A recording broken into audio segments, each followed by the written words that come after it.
बच्चों good morning. Live नहीं हो रहे हैं बच्चे भी? हाँ आए, जल्दी से आप लोग लाइव होइए। लास्ट टाइम हम लोग कल पढ़ रहे थे, लिखिए संचारी भाव। संचारी भाव, इसके बारे में आपने कुछ लाइन लिखा हुआ था और लास्ट जो लाइन हमने लिखा था उसको लिखा जाए, वहाँ से आगे बढ़ते हैं। आचार्य भरत मुनि ने आचार्य भरत मुनि ने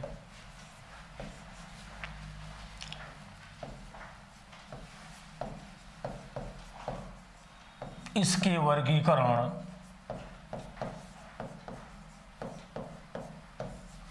आचार्य भरत मुनि ने इसके वर्गीकरण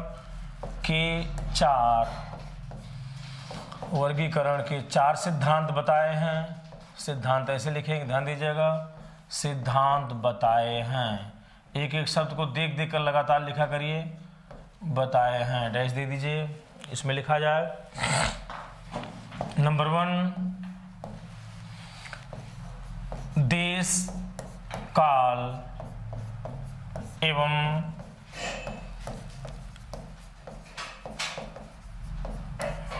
अवस्था। देश काल एवं अवस्था। नंबर 2 लिखिए वातावरण का सीधा प्रभाव। वातावरण का सीधा प्रभाव। वातावरण का सीधा प्रभाव। नेक्स्ट, उत्तम, मध्यम और अधम। अधम मतलब निकृष्ट, नीच प्रकार के लोग। अधम प्रकृति के लोग, अधम प्रकृति के लोग मतलब स्वभाव। यहाँ पर स्वभाव से आशय है प्रकृति का, के लोग। और चौथा है, और नंबर 4 है इसमें, स्त्री एवं पुरुष के स्वभाव में भेद। स्त्री एवं पुरुष के स्वभाव में भेद। चूंकि प्रत्येक व्यक्ति का जो स्वभाव होता है वो भिन्न भिन्न होता है। तो जो भरत मुनि कह रहे हैं कि जो संचारी भाव जो होते हैं, ये किस लेवल तक जो स्थायी भाव है उसे प्रेरित करेगा, अर्थात उसके सहायक होगा। ये जो चार विशिष्ट कंडीशंस पर यह बात जो है डिपेंड करेगी। ओके, जल्दी आप लोग लाइव होइए। पता नहीं कहाँ हैं आप लोग, चलो पढ़ो भाई, जल्दी तैयार हो जाओ। तो ये आप लोग यह पॉइंट जो समझने के लिए आप लोग के लिए था, तथ्यात्मक प्रश्न यहाँ से नहीं बनता है। अब यहीं पर नीचे एक बात आप नोट करके लिख लें। नोट लिखिएगा ब्रैकेट में, संचारी भावों की कुल संख्या। संचारी भावों की कुल संख्या 33 है। संचारी भावों की कुल संख्या 33 है। इसे आप याद कर लीजिएगा, फैक्चुअल प्रश्न हो गया आपका। ओके, ये हम लोग चर्चा कर लिए संचारी भाव की। अब बात आती है जो चौथा घटक है, अर्थात स्थायी भाव। स्थायी भाव, आप इसे हेडिंग बना लीजिए। स्थायी भाव मतलब 4th वन इज स्थायी भाव। अब इसके बारे में देखते हैं हम लोग। तो जैसे आपको समझाए थे, पढ़ाए थे, उसी क्रम में बात को समझना खूब ध्यान से, आराम से। देखिए, गुप्त काल में जब आप हिस्ट्री पढ़ते हैं, गुप्त काल का जिक्र जहां होता है उसकी बात कर रहे हैं। गुप्त काल में चंद्रगुप्त द्वितीय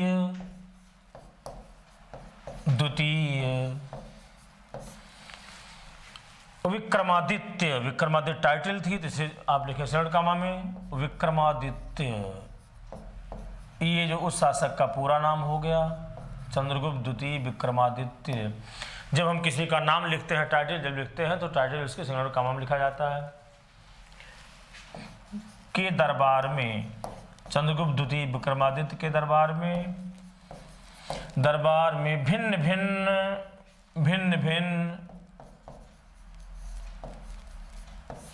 भिन्न विधाओं, विधा मीन्स कला, विधाओं या आप लिखिए ब्रैकेट में क्षेत्रों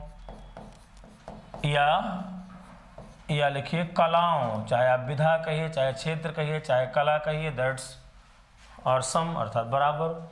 भिन्न भिन्न विधाओं में पारंगत, भिन्न विधाओं में पारंगत अर्थात निपुण, योग्य, पूरी तरह से दक्ष। भिन्न विधाओं में पारंगत। 9 विद्वान निवास करते थे, 9 विद्वान निवास करते थे, 9 विद्वान निवास करते थे, कमा जिन्हें नवरत्न कहा जाता था, नवरत्न, जिन्हें नवरत्न कहा जाता था, जिन्हें नवरत्न कहा जाता था। लिखते रहिएगा। जिनमें से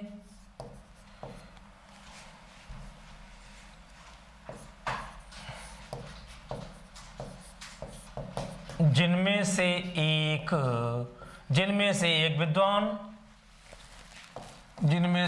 विद्वान अमर सिंह थे, विद्वान अमर सिंह,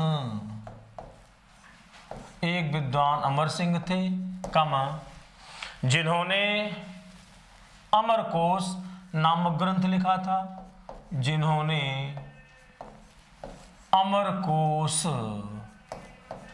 अमरकोश में यहाँ पर तालब सा लिखना, क्योंकि कोश जो होता है, कोश अगर आप इस तरह से लिख रहे हो, कोश तो क्या हो गया, ये हो गया फंड हो गया, अर्थात राजस्व जिसे कहते हो, राजस्व। जब आप तालब सा लिखते हैं तो ये होता है, ये होती है डिक्शनरी अर्थात शब्दकोश की बात जहाँ होती है वहाँ पर तालब सा लिखा जाता है। तो एक एक वर्ण का विशेष रूप से महत्व है, अर्थात शुद्ध रूप से आपको लिखना ही चाहिए। ग्रंथ का नाम सिंगुड़ कमा में अमरकोश नामक ग्रंथ लिखा था, अमरकोश नामक ग्रंथ लिखा था।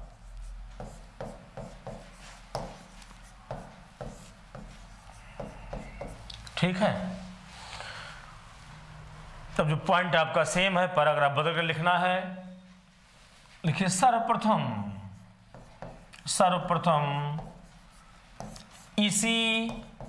इसी अमरकोश ग्रंथ में ही, सर्वप्रथम इसी अमरकोश ग्रंथ में ही, अमरकोश ग्रंथ में ही भाव को परिभाषित किया गया, डिफाइंड, भाव को परिभाषित किया गया है। लिखते रहिएगा। इस ग्रंथ के अनुसार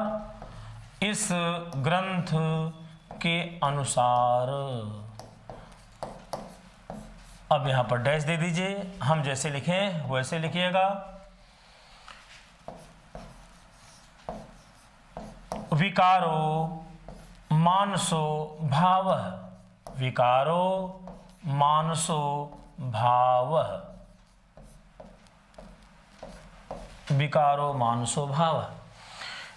यह पंक्ति हम कहाँ से पाते हैं? इसी अमरकोश ग्रंथ में यह पंक्ति लिखी हुई है, अर्थात तभी हम जान पाए सर्वप्रथम भाव को इसी ग्रंथ में डिफाइंड किया गया।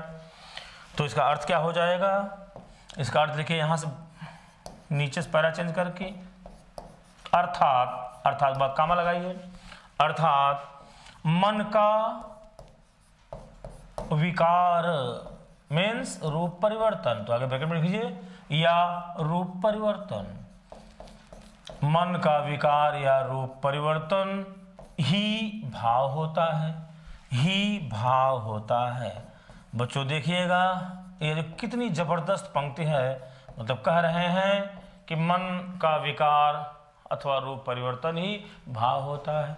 मतलब किसी भी व्यक्ति, किसी भी वस्तु, किसी भी चीज को देख करके अगर हमारे मन में कुछ उसके प्रति भाव चेंज हुआ, मतलब विकार अगर हुआ, रूप परिवर्तन हुआ, मतलब पूर्व के जो हालात थे उसमें बदलाव आए, तो कुछ ना कुछ भाव क्रिएट होगा, तो ऐसा होगा। तो हम जो सर्वप्रथम इस ग्रंथ में पाते हैं, विकारो मानसो भाव, अर्थात मन का विकार या रूप परिवर्तन ही भाव होता है।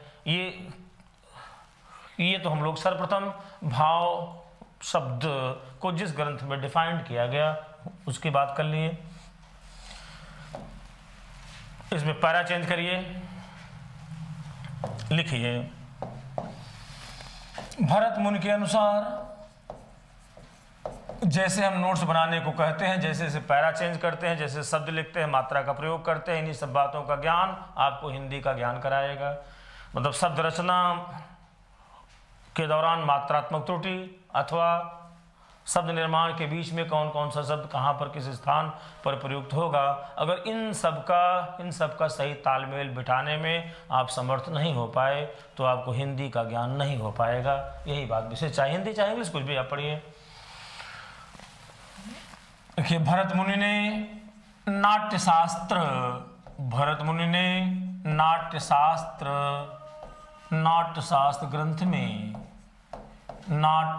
ग्रंथ में कुल भावों की संख्या, नाट्यशास्त्र ग्रंथ में कुल भावों की संख्या 49 बताया है। कुल भावों की संख्या 49 मतलब 49,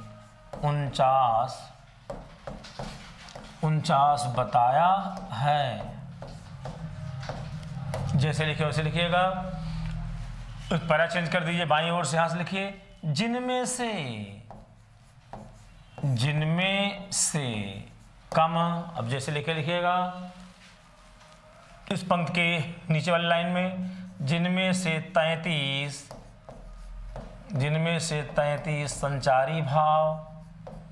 संचारी भाव कम।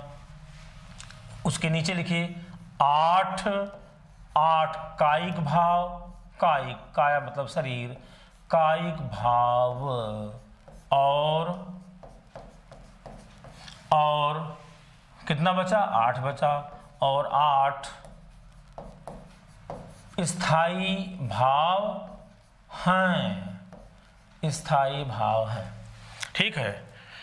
मतलब आरंभ में रस का उल्लेख जो भरत मुनि ने अपने इस नाट्यशास्त्र ग्रंथ में किया, तो उन्होंने भावों की संख्या कुल उन्होंने 49 बताई, जिसमें से 33 संचारी भाव, 8 कायिक भाव और 8 स्थायी भाव हैं। इसको कहाँ टिक करेंगे, यहाँ से आप टिक करेंगे।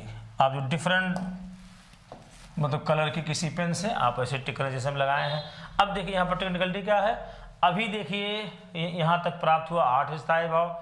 अभी कुछ समय बाद आप देखेंगे भरत मुनि कह देंगे कि नहीं 8 ही नहीं, एक और है, अर्थात तब जाकर के कुल स्थायी भाव की संख्या 9 हो जाएगी।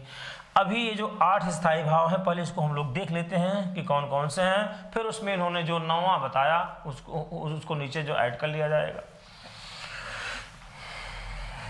तो नीचे से लिखिए भरत मुनि के अनुसार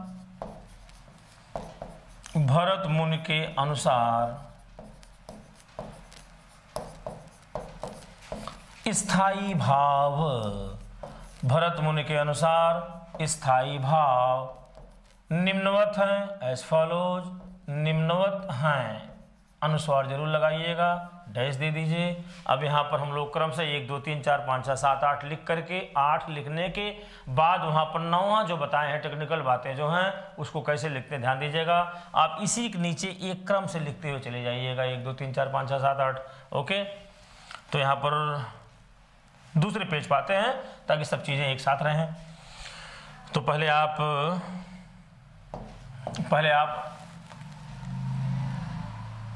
8 पॉइंट बना लीजिए, 1 2 3 4 5 6 7 8। जैसे हम बता रहे हैं, जैसे लिख रहे हैं वैसे लिखते जाइएगा। तो आपको तथ्यात्मक प्रश्न बता रहे हैं, कैसे घुमा घुमा के पूछेगा तो क्वेश्चन आपके गलत नहीं होंगे। पहला रति, पहला स्थायी भाव रति। दूसरा हास, हास मतलब होता है हंसना। शोक, शोक। क्रोध, क्रोध। उत्साह। छठा भय। सातवां जुगुप्सा, जुगुप्सा। ये आपको कठिन शब्द लग रहा है हिंदी का, अभी आपको हम बताते हैं इसका पर्याय शब्द। और अंतिम विस्मय, मतलब अंतिम मतलब ये जो 8वें क्रम का अंतिम, विस्मय या आश्चर्य। चाहे आप कहिए विस्मय, चाहे कहिए आश्चर्य, दोनों शब्द समानार्थी हैं। जुगुप्सा मीन्स होता है, ब्रैकेट में लिख लीजिए, या घृणा, घृणा। ओके, अब जैसे हम लिखे वैसे लिखना, ध्यान दीजिएगा। फिर इसके नीचे से लिखना, बाद में, बाद में भरत मुनि ने, बाद में भरत मुनि ने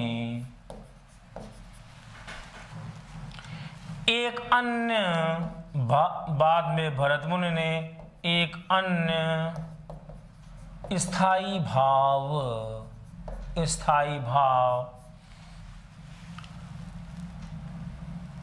स्थायी भाव बताया, बताया। कामा जिससे, जिससे कुल स्थायी भावों की संख्या, जिससे कुल स्थायी भावों की संख्या, स्थायी भावों की संख्या, संख्या 9 हो गई, 9 हो गई है। जिससे कुल स्थायी भाव की संख्या 9 हो गई है। तो हम लोग जस्ट उसी 8 के नीचे, 8 के नीचे हम लोग 9वां लिख लें। उसी क्रम में 9वां लिख लें। सम, सम में तालब सा लगाइएगा। सम शब्द को 2 अन्य शब्दों से भी जानते हैं, आगे ब्रैकेट में, या निर्वेद, निर्वेद या वैराग्य, निर्वेद या वैराग्य।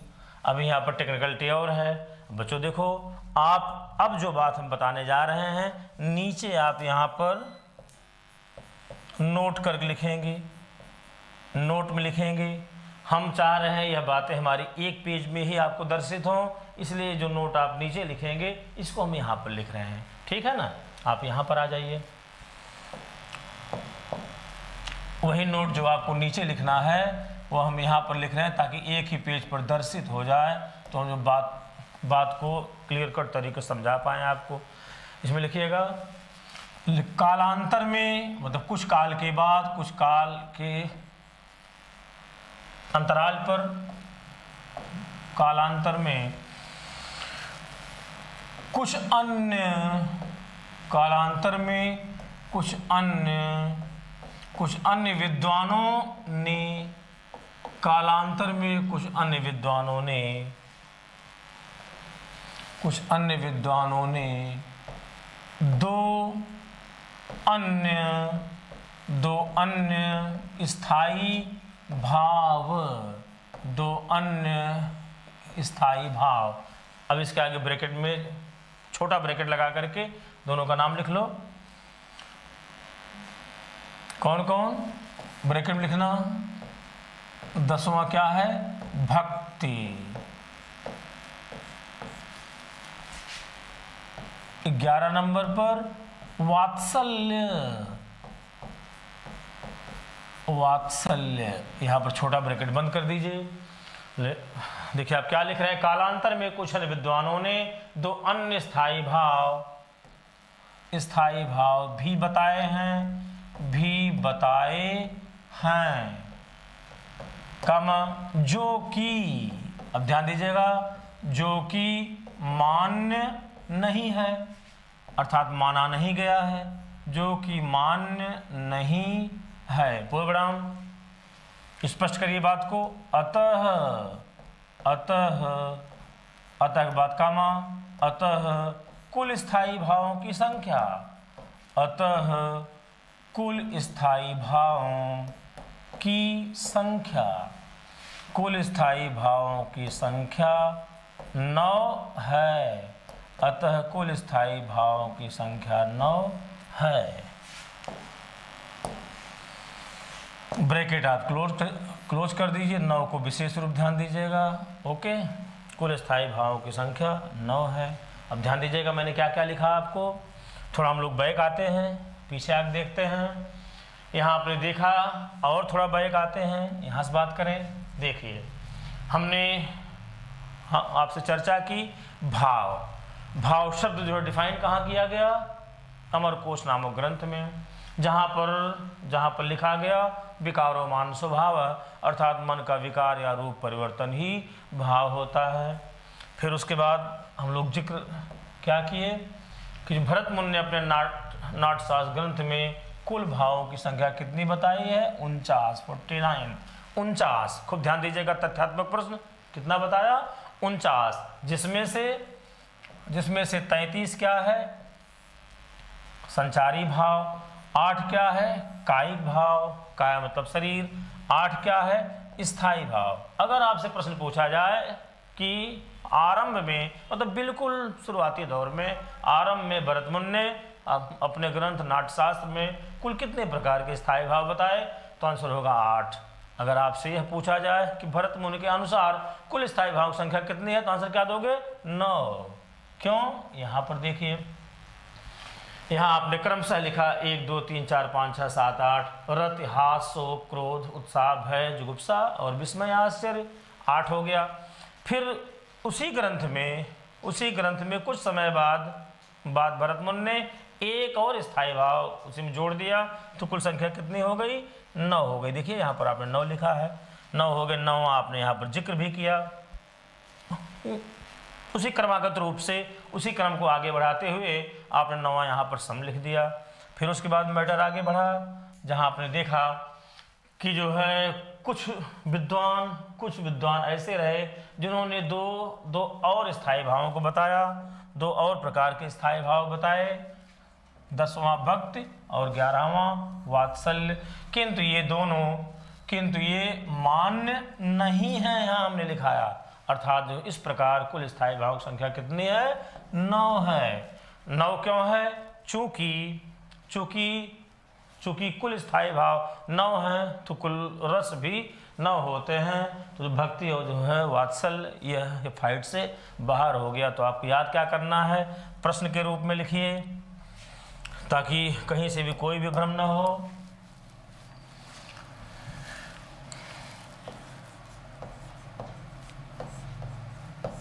देखिए, प्रश्न पहला लिखिए। आरंभ में आप जानते हैं, जब शब्द बोला जाए आरंभ, मतलब एट फर्स्ट टाइम, बिल्कुल जो किसी चीज का शुरुआती क्षण होता है उसे कहते हैं आरंभ। आरंभ में भरत मुनि ने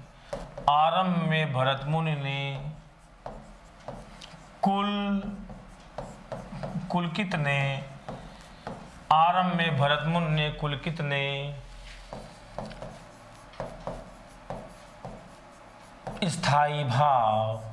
स्थायी भाव बताए थे?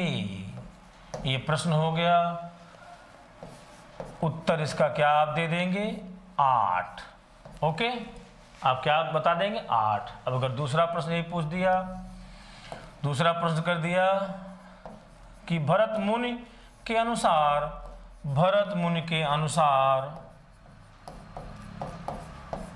कुल स्थायी भावों की संख्या, भरत मुनि के अनुसार कुल स्थायी भावों की संख्या, कुल स्थायी भावों की संख्या कितनी है?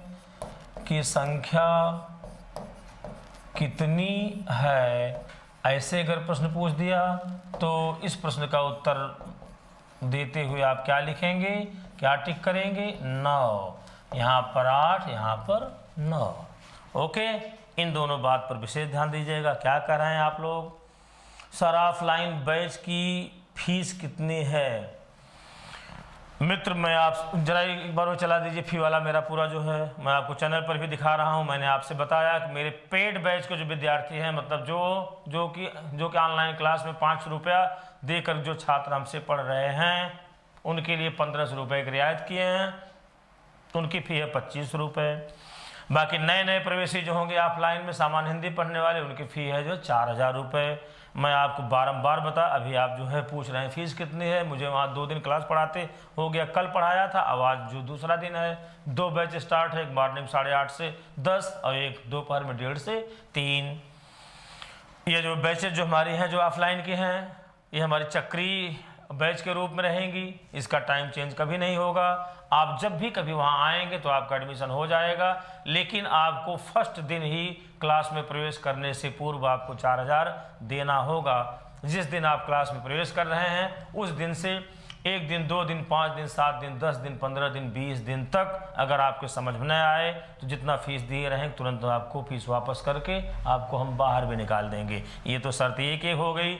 और अगर मान लीजिए आप ठीक तरीके से पढ़ नहीं रहे हो, जो हम पढ़ा रहे हैं आप क्वेश्चन पूछ रहे हैं सही जवाब नहीं दे रहे हो, तो भी मैं आपकी पूरी फीस जो है उस ऑफलाइन क्लास में आपको वापस करके बाहर निकाल देता हूं।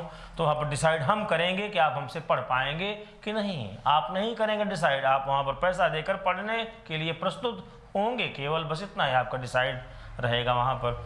ठीक है, फी में जो बार्गेनिंग नहीं करते हम, जो ऑफलाइन पढ़ाएंगे हिंदी, वो आपका जो है मतलब सिविल सर्विसेज से लेकर के पूरे 1 डे एग्जामिनेशन में जहाँ जहाँ हिंदी पूछी जाती है, पीसीएस, लोअर यूडीए, मेंस तक, आपका दरोगा, पुलिस, लेखपाल इत्यादि इत्यादि, यह समग्र जो कोर्स होता है लगभग होता है 4.5 महीने का, 1.5 घंटा रोज पढ़ाते हैं।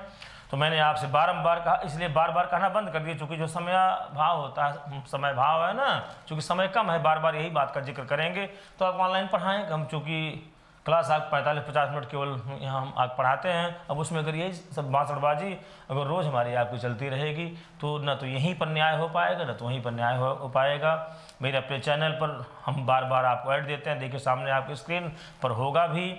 तो जो बैच जो है ये आपकी कल से स्टार्ट की है, मंगलवार था कल, इसलिए कल से स्टार्ट की, 30 नवंबर मैंने लिखा था, लेकिन पहली तारीख से मैं बैच स्टार्ट किया। विद्यार्थी पढ़ना शुरू कर दिए हैं। अभी कल केवल पाठ्यक्रम हम लिखाए थे, आज जो टॉपिक पर आ गए सुबह वाली बैच, आज मैंने पहला चैप्टर पूरा बलिबान समझा करके बच्चों को छोड़ा हूँ, कल उनको पढ़ाएंगे। तो जो आप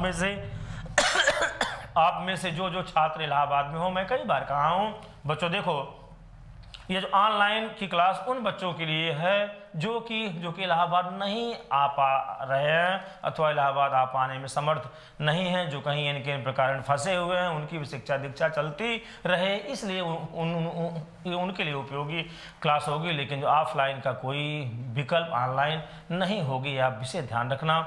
अगर आप कुछ करना है, कुछ महत्वाकांक्षी हो, जीवन कुछ अगर कर गुजरने का मादा अगर आप पाले हुए हो, कुछ आपके लक्ष्य सपने अगर हैं, तो जो मूर्त रूप देने के लिए ऑफलाइन आप पढ़ लीजिए। अगर आपको मैथ आता होगा तभी आप हमसे सामान्य हिंदी पढ़ेंगे तो आप नौकरी पाएंगे, मैथ नहीं आता होगा तो सामान्य हिंदी पढ़ने की कोई ज़रूरत आपको नहीं है। एकदम जो दो टूक बोल रहे हैं हम, मैथ और हिंदी दो का ज्ञान जिस विद्यार्थी को नहीं होगा उसके लिए दरोगा, पुलिस, लेखपाल इत्यादि इत्यादि की जो आती वैकेंसी वह सब जो है मिथ्या साबित होगी, अर्थात वहाँ पर कुछ कर नहीं पाएगा। ऑफलाइन क्या होता है, आप मेरे साथ प्रत्यक्ष रहते हो, आप क्या लिख रहे हैं, क्या पढ़ रहे हैं, क्या कैसे आपकी प्रगति क्या है, उसकी जो है पल दर पल उसकी समीक्षा सब कुछ होती रहती है। तो जो है इस वजह से आपको जब भी समय मिले, आजकल परसों नरसों जब भी मिले, या 15-20 दिन 1 महीना बाद जब भी आपके पास टाइम मिले या आपका मन बने, तो आप जो है ऑफलाइन क्लास हमारे आ सकते हैं। टाइम केवल 2 ही रहेगा, सुबह की 8:30 से 10 और दोपहर में 1:30 से 3। आप जिस टॉपिक से प्रवेश करोगे फिर वहाँ पर रोटेट कर वही टॉपिक आपका पूरा होगा, आपकी बैच समाप्त हो जाएगी। और आप अगर दोबारा पढ़ना चाह रहे हैं हिंदी मेरे ऑफलाइन में, एक बार नामांकन आपका हो गया, आपने फ़ी दे दिया, फिर दोबारा अगर आप पढ़ना चाह रहे हैं दोबारा तिबारा कि मैं किसी विद्यार्थी से कोई फीस नहीं लेता। इससे लाभ क्या मिलता है? लाभ यह मिलता है, जैसे मान लीजिए पहली बार आप जो पढ़ना स्टार्ट किए बीच में जो इन के इन प्रकार कहीं कोई फंक्शन, कहीं मतलब परिवार में वैवाहिक प्रोग्राम, या आप कहीं जाकर बिजी हो गए, तो आपके पास जो 10-15 दिन आपका टाइम वहाँ निकल गया, आप वहाँ पर ठीक से नहीं पढ़ पाए, या किसी अन्य कारणों से आपकी क्लास छूट गई, तो दोबारा आप फिर पढ़ने आते हो तो मैं आपसे फ़ी नहीं लेता हूँ। और एक बात, जैसे मान लीजिए हम आपको 4 महीने का कोर्स पढ़ाते हैं 1.5 घंटे का, और उस दौरान आपका कोर्स पूरा हुआ किंतु वैकेंसी नहीं आई कोई, दोबारा फिर जब आती है वैकेंसी, तो जो लड़का घर पर रह करके वह उतनी जिम्मेदारी से नहीं पढ़ता, तो मैं उसको फिर से देता हूँ अवसर कि बच्चा आप आओ, क्लास में बैठिए, लेक्चर आप पास है, आपने नोट्स बनाया हुआ है, पढ़ कर के आइए, यहाँ ध्यान से सुनिए, घर जाकर प्रैक्टिस करिए, अर्थात पूरी हिंदी उसे जो रट उठती है, बस केवल मैथ उसे पढ़ना होता है, तभी मेरे द्वारा पढ़ा विद्यार्थी वह केवल और केवल वह सफल होता है, अर्थात वह नौकरी पाता है। ओके, यह जो आप सुन रहे हो और आपके अलावा जो आपके मित्र मंडली में जो लोग होंगे, ये हमारी सूचना आपको उन तक भेजना, ये आपका नैतिक दायित्व बनता है। तो जो है मेरे वीडियो को शेयर करना, सब्सक्राइब करना, और अन्य बच्चों में भी उसे दिखाना, बताना, और प्लस ऑफलाइन का जिक्र भी अन्य विद्यार्थियों से करना, यह आपकी जिम्मेदारी बनती है। तो जो इस कारण से अब आप कमेंट्स भी हम बहुत देखना छोड़ दिए हैं, आप वहाँ क्या लिखते हो, क्या कहते हो, क्या चाह रहे हो, सब कुछ आपकी मर्जी पर सब डिपेंड कर दिया हूँ, और बस केवल तन्मयता से मन लगाकर मैं आपको क्लास पढ़ाता हूँ। चलिए पढ़ा जाए। तो ये दोनों प्रश्न पर आप विशेष रूप ध्यान दीजिएगा। जब आपसे प्रश्न पूछेगा कि आरंभ में, बिल्कुल शुरुआती दौर में भरतमुनि ने अपने ग्रंथ नाट्यशास्त्र में कुल कितने प्रकार के स्थायी भाव बताए, तो आंसर 8 देंगे। जब कहेगा भरतमुनि के अनुसार कुल स्थायी भावों की संख्या कितनी है, तब बताएंगे 9। बस इतनी बात पर आप ध्यान दीजिएगा। अब हेडिंग डालिए, रस के भेद या प्रकार। रस के भेद या प्रकार।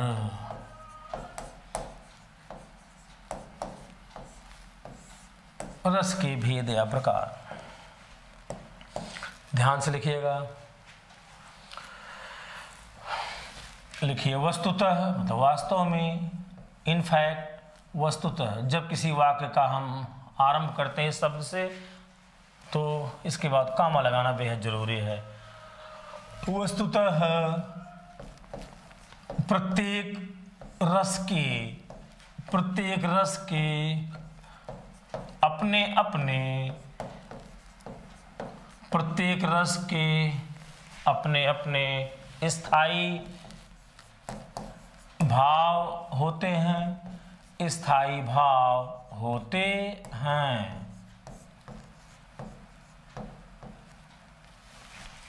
कम, अतः इसी आधार पर, अतः इसी आधार पर,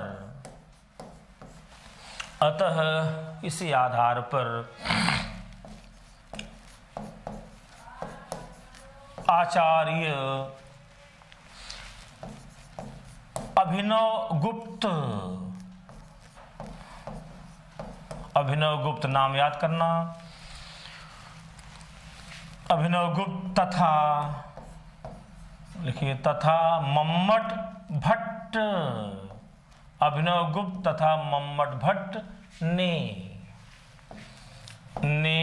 कुल 9 प्रकार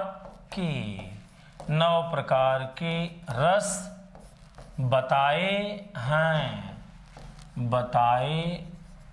हैं, जो कि क में छोटी की मात्रा, जो कि फिर यहाँ कामा लगेगा पूर्वविराम के बाद हम जो कंजक्शन जोड़ रहे हैं, जो कि निम्नवत हैं। जैसे आपको लिखा रहा हूँ सब विराम चिन्हों का प्रयोग करके, जरा अन्य की वीडियो देख लेना बच्चों, तुलना कर लेना। इतना ठह कर कायदे से शब्दों को लिख करके मात्रा को ध्यान दिलाते हुए बारंबार कोई बोलता नहीं है। तो मेरा प्रयास रहता है कि जो विद्यार्थी ऑफलाइन में आए वह एकदम से दक्ष हो जाए, पंडित हो जाए, मतलब उस विषय का माहिर हो जाए, ताकि वहाँ से किसी भी तरह से कोई भी क्वेश्चन घुमा फिरा के पूछा जाए तो मेरा विद्यार्थी उसको कर पाने में पूर्ण रूप में समर्थ रहे। यहाँ पर 2 नाम जो आपने लिखा है इसको अंडरलाइन कर लीजिएगा, अभिनव गुप्त, मम्मट भट्ट।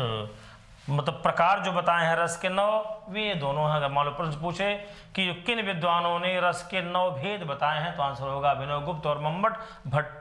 कहाँ कहाँ कैसे कैसे तथ्यात्मक प्रश्नों को आपको जो है क्लिक करना है, कैसे टिक करना है, इस बात पर फोकस करते हुए जहाँ जहाँ टिक लगाते हैं उसको आप जो है इस तरह से याद करिएगा। लिखें हम लोग, एक तरफ लिख दीजिए 9 प्रकार के रस, 9 प्रकार के रस, और इधर उनके स्थायी भाव, मतलब कौन कौन सा रस है और कौन उसके स्थायी भाव हैं, इसका जिक्र हम लोग यहाँ पर कर लें। 9 प्रकार के रस और उनके स्थायी भाव, 9 पॉइंट बना लिया जाए।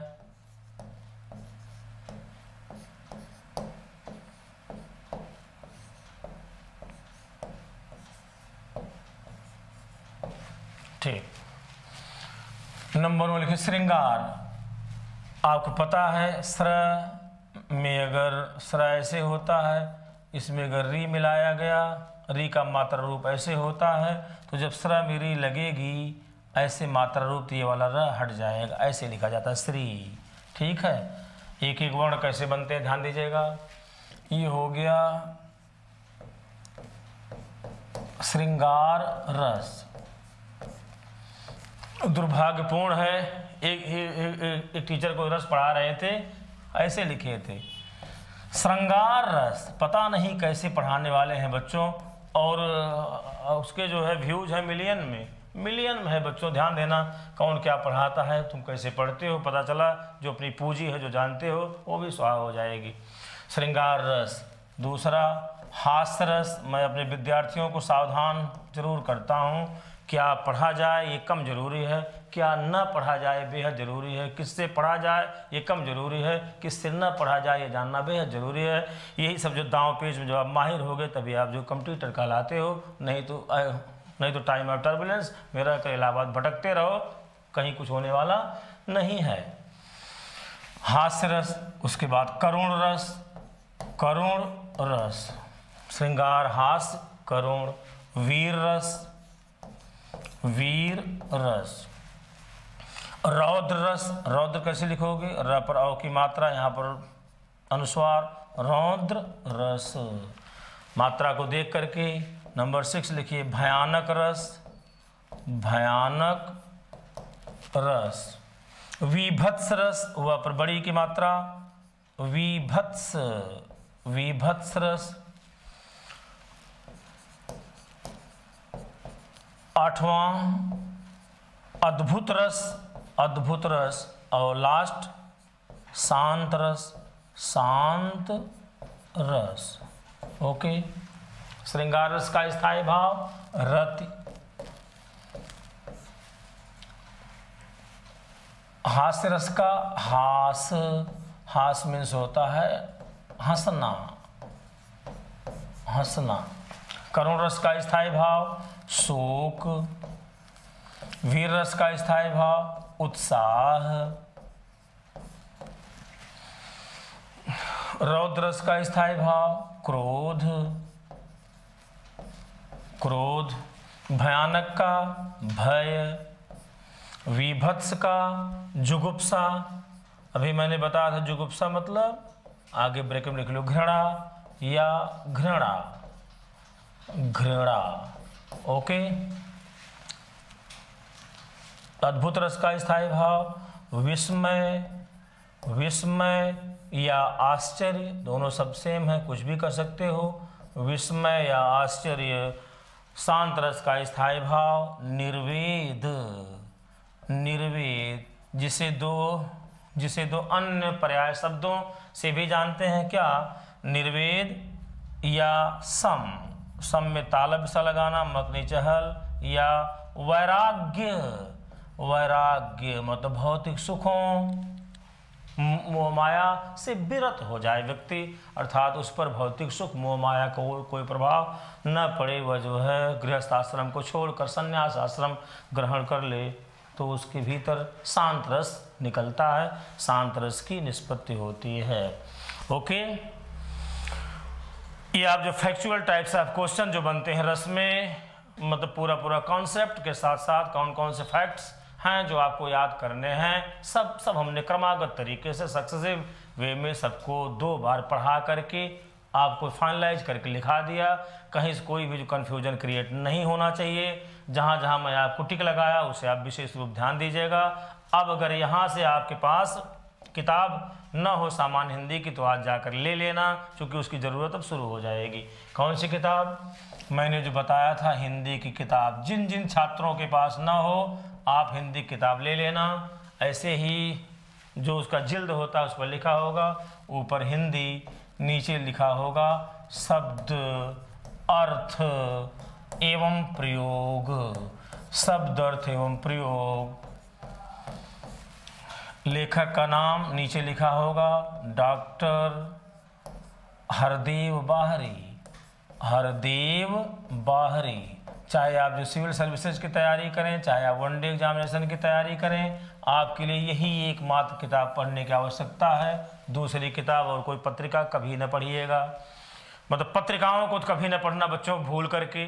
आप जो पत्रिकाओं को पढ़ोगे तो जो कुछ जान रहे हो सब कुछ बेकार जाएगा। ये पत्रिका के लेखक अगर मेरा वीडियो देख रहे होंगे, सुनेंगे तो हमको कुछ अच्छे खासे शब्दों से नवाजेंगे। मैं जानता हूँ कि हमको गाली देंगे वो, लेकिन जो सच है वो सच है।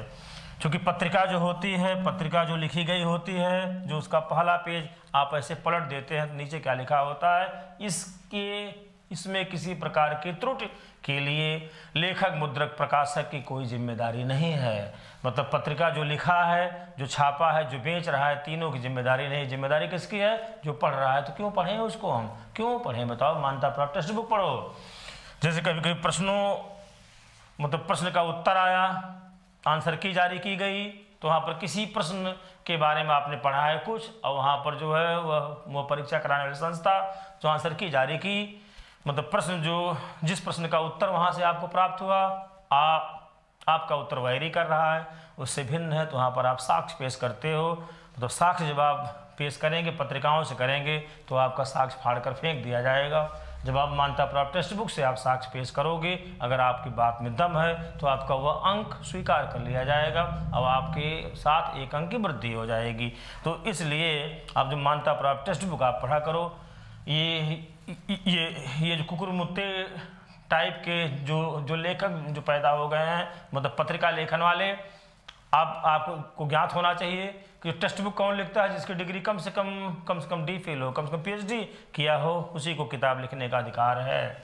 ओके, तो जो है जो PhD डिग्री धारक होंगे, जो किताब लिखे होंगे, उन्हीं किताब मान्यता प्राप्त होती है। वहाँ से किसी प्रश्न को पढ़कर अगर आपका गलत हो जाता है तो आप बुक के लेखक को आप चैलेंज आप कर सकते हो, अर्थात आप उससे पूछ सकते हो आधिकारिक रूप से, न्यायिक रूप से कि आपने ऐसे क्यों लिखा। ओके, बाकी पत्रिका के जो लेखक हैं वो अपना पल्ला झाड़ चुके होते पहले से ही। इसमें किसी प्रकार की त्रुटि के लिए लेखक, मुद्रक, प्रकाशक, वितरक की कोई जिम्मेदारी नहीं है। तो क्यों पढ़ा जाए? क्यों उनकी हम किताब, उनकी गाइड पढ़ें? नहीं पढ़ना चाहिए। बच्चों देखो, मार्केटिंग का अपना तरीका होता है कि कोई व्यक्ति 2 दिन 4 दिन पढ़ा, तब तक एक अपनी किताब लिख दिया, किताब उसकी बिक रही है। उस किताब में क्या लिखा है कैसे नहीं है, मतलब जो प्रासंगिकता कितनी है, कैसे वह कितना दक्ष है या कितना ध्यानस्थ होकर के लिखा है, बहुत चीज़ें होती, चूँकि उसके प्रति कहीं कोई उसकी जवाबदेही नहीं रहती। तो इस तरह की चीज़ों को हम क्यों पढ़ें? अब नेक्स्ट पेज पर आप हेडिंग डाल लीजिए। पहला रस जो आपका है श्रृंगार रस। श्रृंगार रस। अब हम लोग कल जब आएंगे तो जो जिक्र यहाँ पर करते रहेंगे। अब एक फाइनल रूप में आपको बता दें, 2 बैच जो हमारी हिंदी की स्टार्ट है, चूँकि विद्यार्थी ने पूछा हमसे इसलिए जिक्र कर रहे हैं आज। वह जो है 8:30 से लेकर के 10 AM तक, ये हो गई पहली बैच। दूसरी बैच सामान्य हिंदी की, वह हो गई 1:30 से यह हो गई 3 बजे तक, अर्थात 3 PM तक। ये हमारी चक्रीय बैच रहेगी। जब भी आप आएंगे तो आपका एडमिशन इसमें होगा। जिस चैप्टर से आप पढ़ना शुरू करेंगे, घूमकर फिर वहाँ पर चले आएंगे, आपका पाठ्यक्रम समाप्त हो जाएगा। फी बस केवल 4,000 रुपये मात्र। मात्र जरूर लिखा जाता है, मात्र यहाँ पर टोटल को दर्शाता है, अर्थात मात्र और केवल बड़ा अंतर है। जब हिंदी पढ़ोगे तो जानोगे।